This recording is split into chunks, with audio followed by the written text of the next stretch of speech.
Okay, we are going to do an example on how to post ears without using tampons and using mole foam, so you're not hindering the airflow into the ear canal, causing ear infections. So the mole foam that you want to use is the dual layer mole foam padding. There's a dual layer, which is a thicker mole foam, as opposed to the single layer mole foam padding, which is significantly thinner. So, dual layer. Now the mole foam comes in squares like this in a package. You're going to take that square, for this square will do 4 ears. You're going to cut it in half. This piece does 2 ears. You're going to take that half piece, you're going to cut it on an angle like that, so you have 2 halves, such as that. Now you're going to take this and you're going to cut this into a teardrop, so the the corners don't hurt the dog's ears. Now you're going to take what you have here, your little teardrop, and you're going to fit this to your dog's ear to make sure it's not too long for your dog's ear. Here we have Sloan. Her ears are already done and nicely healed, but we're gonna do this for a demonstration anyway. This here little, you see a little lump of skin in there that you do not want to glue below that piece of skin in the dog's ear. So you're going to take your mole foam, bend it, and fit it without shoving it all the way down the dog's ear canal. We're just putting it down to just past that little piece of skin right there, if you guys can see that. There's the skin. Oh. Put your head up here, Sloan. And we'll fit it in there. So this here is just slightly too long. We're going to trim that. And if your dog has stitches in her ears still, you can make this here thinner. Cut this thinner so it stays away from all the stitching. Yeah, so let's trim this up just a little bit more.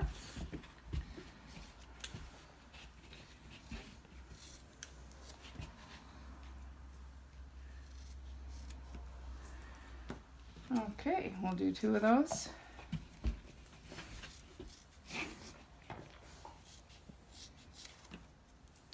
Of course, if you have a dog where you've done like a Doberman or a Great Dane, and you need mole foam that is even bigger, then of course you would just take this big piece here, cut this one in half, and that'll do 1 ear for a dog with larger ear leather, like a Great Dane or a Doberman.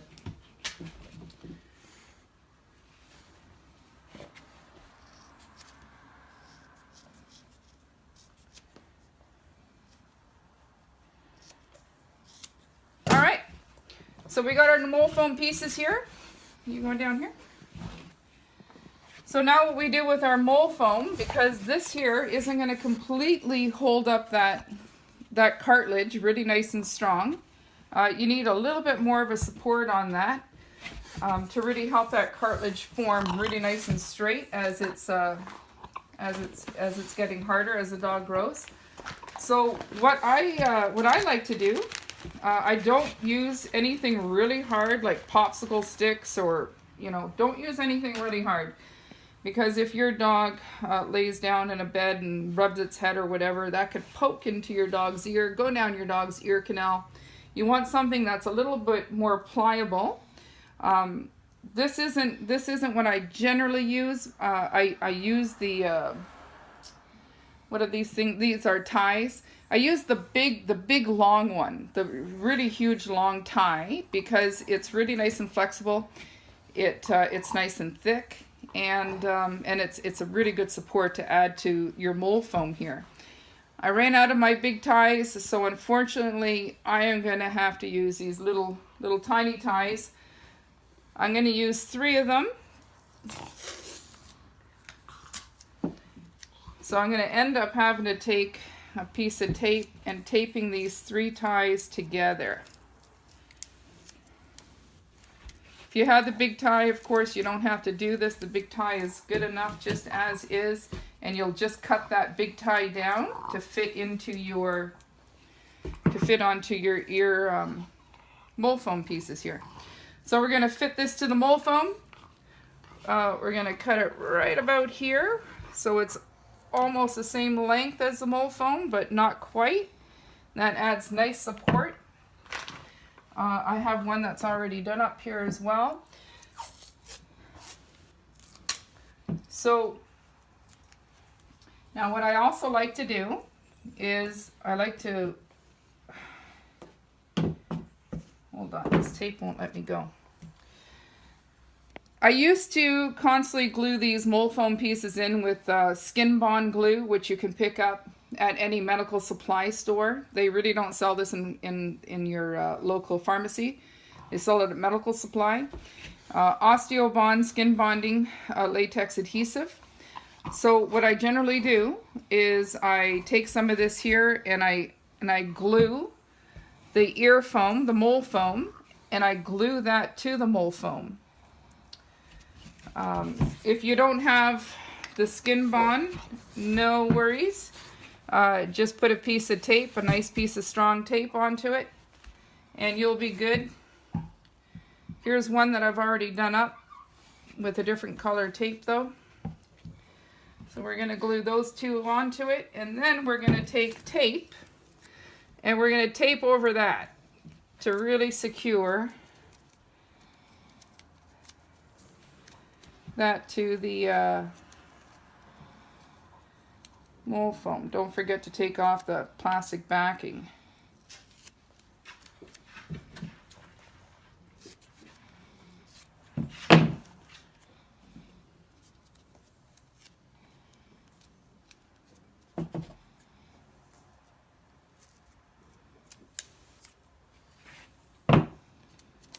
Okay, there's one.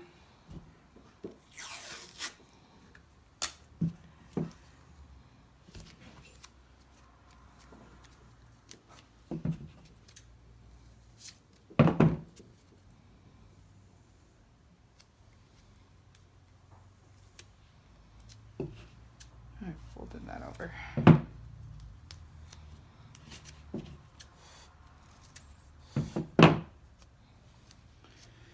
And there's 2. There's your 2 ear pieces that we're going to put inside. We're going to put on her ear leather.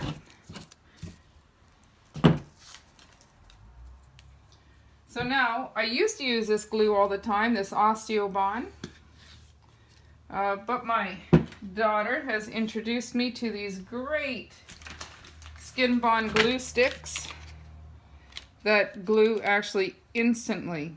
So there's no time to waste. Once you open this up, you put the glue on, you throw it in the dog's ear before it dries. If you use this Osteobond, you can't put it in the ear immediately.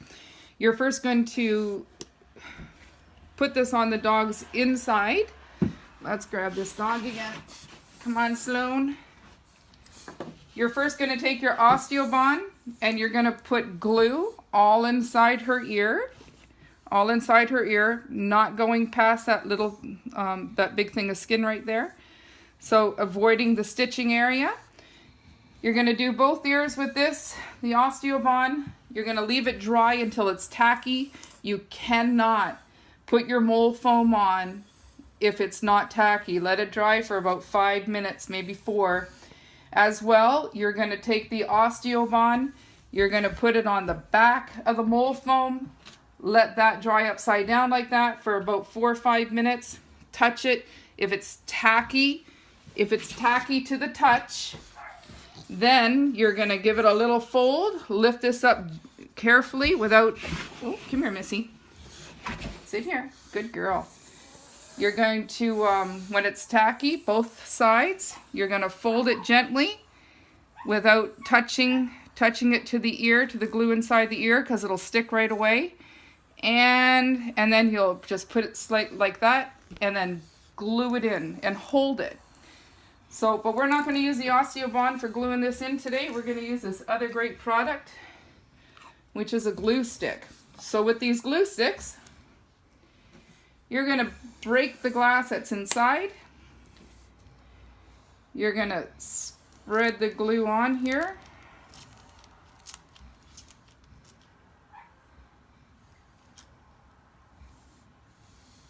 And this dries immediately, so you're going to throw this in the ear as fast as you can.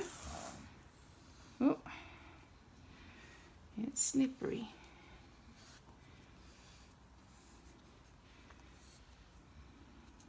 Oh, stay there, Missy. And we're going to hold that for a second while it dries on.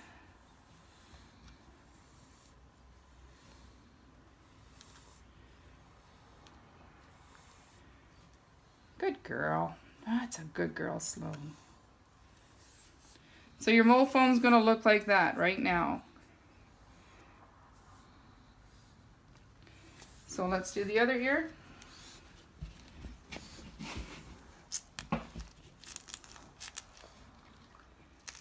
This is already glue. This is already drying inside the glue stick. You'll need to have a couple of these glue sticks on hand. This one's drying, but I think we got enough glue out of that. Lift up the ear. Oh yes, lift up the ear. Pull it straight up a little bit. Make it straight with the tip of the ear. Push it in. Hold it for a moment.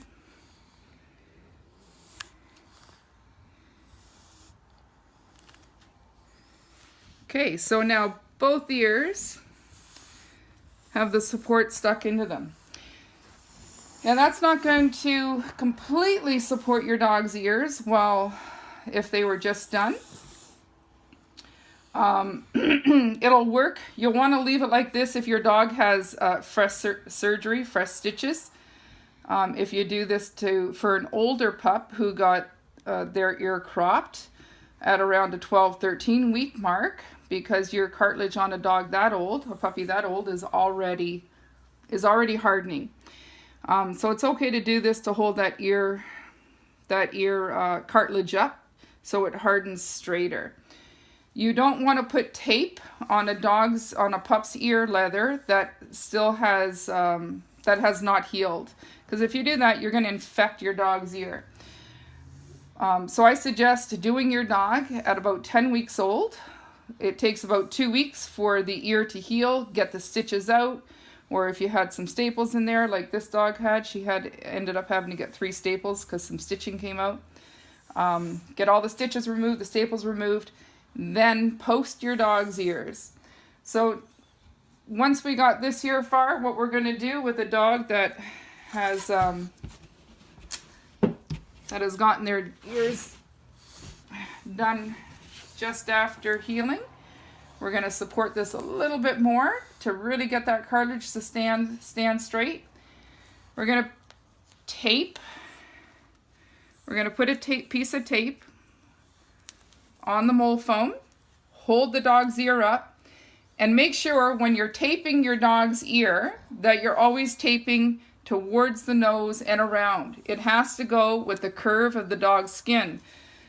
A dog's ear curves in this way, if you can see that little fold of skin, and this fold of skin comes out that way. So you never want to put a tape going counterclockwise.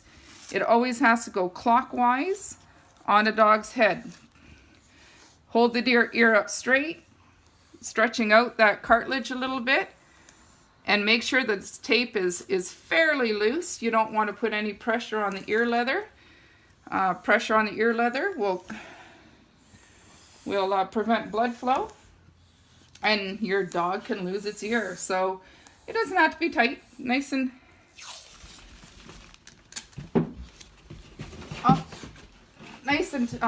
loose fitting is good. Good girl. We'll do the other ear. Hold the ear up, go around gently with just the right amount of pressure, connect your tape. So now we got that far. So now we're going to take a long piece of tape and we're going to connect the ears to really stand those ears up. We're going to connect it to the one tape, hold the ear up. You can put it flat on the head, hold the other ear up, go around this ear,